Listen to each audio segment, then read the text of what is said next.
ადამიანი როგორც მოაზროვნე გონიერი არსება ხედავს სამყაროს მშვენიერებას, სამყაროს სიდიადეს და რა თქმა უნდა, როგორც მოაზროვნე არსება, ადამიანი ასკვნის, რომ ამ დიდებულ მშვენიერ სამყაროს უნდა ჰქონდეს შინაარსი. რა არის შინაარსი ამ დიდებული სამყაროსი? ამ დიდებული სამყაროს შინაარსი, ფიქრობთ, შეიძლება ჩავთვალოთ ამ დიდებული სამყაროს შინაარსად გონიერება, რომელიც ამ სამყაროს აღიქვავს, აფასებს. გონიერება წარმოუდგენელია ადამიანური სიცოცხლის გარეშე. რა თქმა უნდა, ცხოველური სამყარო ამ სამყაროს მშვენიერებას ვერ აღიქვავს. ანუ ადამიანური სიცოცხლე არის ის, რაც შინაარს აძლევს სამყაროს მშვენიერებას.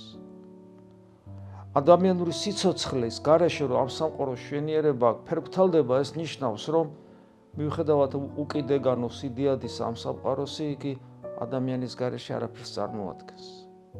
მაგრამ თავად ადამიანური სიცოცხლე ფერფთალდება, თუ მისი შინაარსი არ არის სიყვარული. სწორედ ამიტომაც არის, რომ სიყვარულზე ბევრს წერენ, ბევრს ფიქრობენ. იგი მართლაც ადამიანური კულტურის ცივილიზაციის უმნიშვნელოვანესი ღირებულება, მაგრამ ამავე დროს ყველაზე საიდუმლოებით მოცული.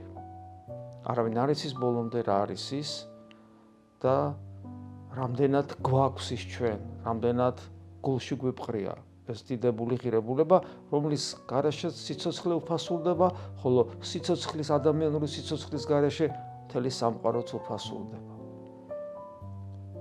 საფიქრელია ჩვენი ეს, საძიებელია და რა თქმა უნდა, მორწმუნე ადამიანებისათვის ეს ყველაფერი უკავშირდება ღმერთს, რომელიც იწოდება სიყვარულად.